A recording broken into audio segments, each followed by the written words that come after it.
Hello friend, मैं हूं नवीन और आप देख रहे हैं यूट्यूब चैनल।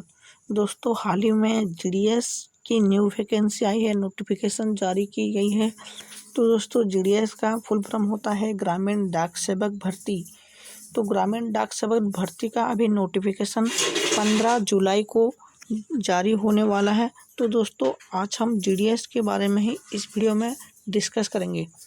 तो दोस्तों, ग्रामीण डाक सेवक में कुल 30,000 से ज़्यादा यानी कि 35,000 पोस्ट आई है। 30,000 से ज़्यादा यानी कि 35,000 पोस्ट आई है ग्रामीण डाक सेवक भर्ती के लिए। तो दोस्तों, जीडीएस का आप अगर फॉर्म अप्लाई करना चाहते हैं तो जीडीएस का फॉर्म अप्लाई आप ऑनलाइन के माध्यम से कर सकते हैं।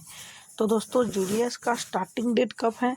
दोस्तों, जीडीएस यानी कि ग्रामीण डाक सेवक की फॉर्म आप अप्लाई करना चाहते हैं तो इसका स्टार्टिंग डेट है 15 जुलाई 2024 और इसका लास्ट डेट है 14 अगस्त 2024।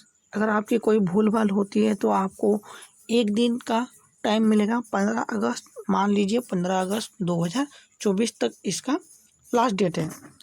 तो आपको याद है कि जीडीएस का जो फॉर्म अप्लाई आपको ऑनलाइन के माध्यम से होगा। इसका स्टार्टिंग डेट आपको 15 जुलाई 2024 से शुरू हो जाएंगे और इसका लास्ट डेट है 14 अगस्त 2024। यदि आपका कोई फॉर्म भरने में भूल हो गया, किसी संशोधित करना है तो आपको एक दिन का टाइम मिलेगा। तो इसके हिसाब से 15 अगस्त 2024 तक आपका लास्ट डेट है। तो दोस्तों, जीडीएस में फॉर्म भरने के लिए आपका एजुकेशन क्वालिफिकेशन क्या होना चाहिए? दोस्तों, अगर आप जीडीएस में भर्ती होना चाहते हैं तो दोस्तों आपका एजुकेशन क्वालिफिकेशन 10 पास होना चाहिए। आपका मार्क 10 पास होना चाहिए। और आपकी एज लिमिट क्या होना चाहिए जीडीएस में भर्ती होने के लिए? दोस्तों, जीडीएस में भर्ती होने के लिए आपका एज लिमिट 18 साल से लेकर 40 साल तक होना चाहिए। 40 साल के अंदर होना चाहिए। आपका एज लिमिट 18 से 40 तक दिया गया है जीडीएस के लिए। आपका क्वालिफिकेशन है 10 पास और जीडीएस के लिए आपको कोई एग्ज़ाम देने नहीं पड़ेंगे। जीडीएस के लिए आपको कोई एग्ज़ाम नहीं है। आप ध्यान रखिए, आपको जीडीएस में क्वालिफिकेशन 10 पास चाहिए। आपका एज लिमिट 18 से 40 साल तक चाहिए। इसमें कोई एग्ज़ाम नहीं है। तो इसमें कोई एग्ज़ाम नहीं है तो आपका जीडीएस में भर्ती होने में सिलेक्शन प्रोसेस कैसा होगा? चलिए मैं आपको बताता हूँ कि जीडीएस में भर्ती होने के लिए सिलेक्शन प्रोसेस क्या है। दोस्तों, अगर जीडीएस में आप भर्ती होना चाहते हैं, ग्रामीण डाक सेवक में भर्ती होना चाहते हैं तो इसके लिए सिलेक्शन प्रोसेस भी आपको जानना बहुत ज़रूरी है।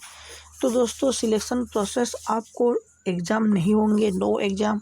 आपको कोई एग्ज़ाम देना नहीं पड़ेगा जीडीएस में भर्ती होने के लिए। तो आपको सिलेक्शन कैसे होगा? तो आपका सिलेक्शन जो है मार्क बेसिक 10th आपको 10वीं क्लास के मार्क के अनुसार आपका सिलेक्शन होगा। अगर आपका 10वीं क्लास में मार्क ज़्यादा है तो आपको जल्दी सिलेक्शन मिलेंगे। अगर आपका मार्क थोड़ा कम है तो शायद आपको सिलेक्शन होने में थोड़ा टाइम लग सकता है।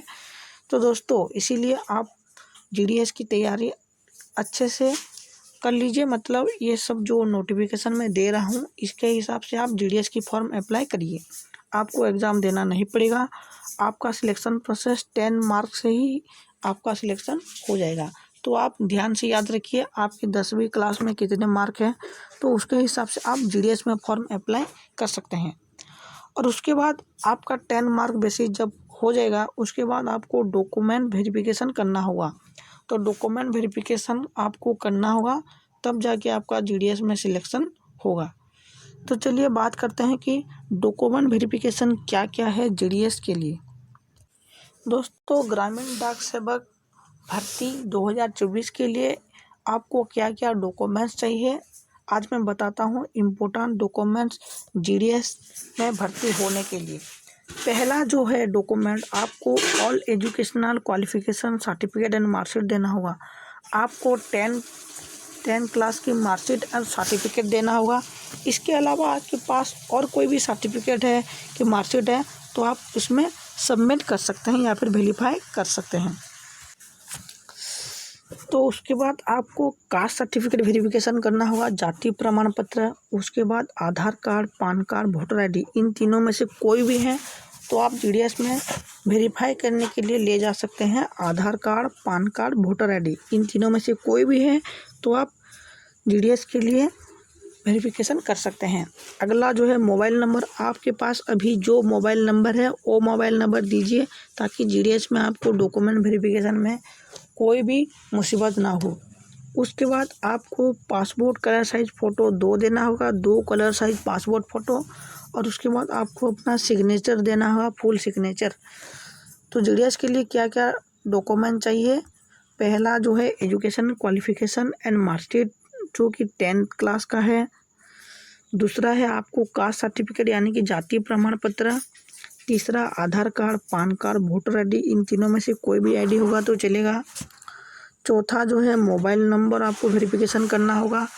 और पांचवा जो है कलर पासपोर्ट साइज 2 फोटो आपको सबमिट करना पड़ेगा, और उसके बाद आपको अपना सिग्नेचर देना होगा, तब जाके आप जीडीएस में सिलेक्शन हो सकते हैं।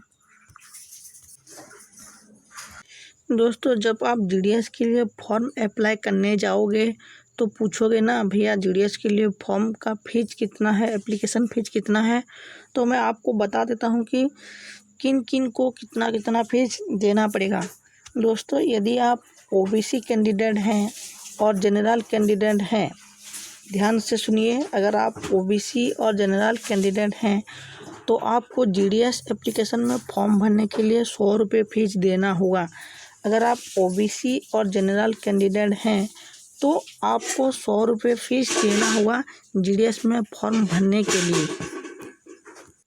तो दोस्तों अगर आप एससी एसटी कैंडिडेट हैं तो आपको एप्लीकेशन फ़ीस देना नहीं पड़ेगा। आप अगर एससी एसटी इन दोनों में से कोई भी कैंडिडेट हैं तो आपको जीडीएस में फॉर्म भरने के लिए आपको कोई फ़ीस नहीं लगेंगे। यदि आप ओबीसी और जनरल कैंडिडेट हैं तो आपको एप्लीकेशन फ़ीस मतलब फॉर्म भरने के लिए 100 रुपये देने पड़ेंगे जीडीएस में। अगर आप एससी एसटी इन दोनों में से कोई भी कैंडिडेट हैं तो आपको जीडीएस की फॉर्म भरने में कोई फ़ीस नहीं लगेगी। तो दोस्तों ये रहा जीडीएस न्यू वैकेंसी नोटिफिकेशन जारी हो चुका है, होने वाला है 15 जुलाई को होगा जीडीएस का नोटिफिकेशन। तो दोस्तों वीडियो आपको अच्छा लगा तो लाइक करके, चैनल में नए हैं तो सब्सक्राइब कर दीजिए और जीडीएस में फॉर्म अप्लाई करिए। धन्यवाद।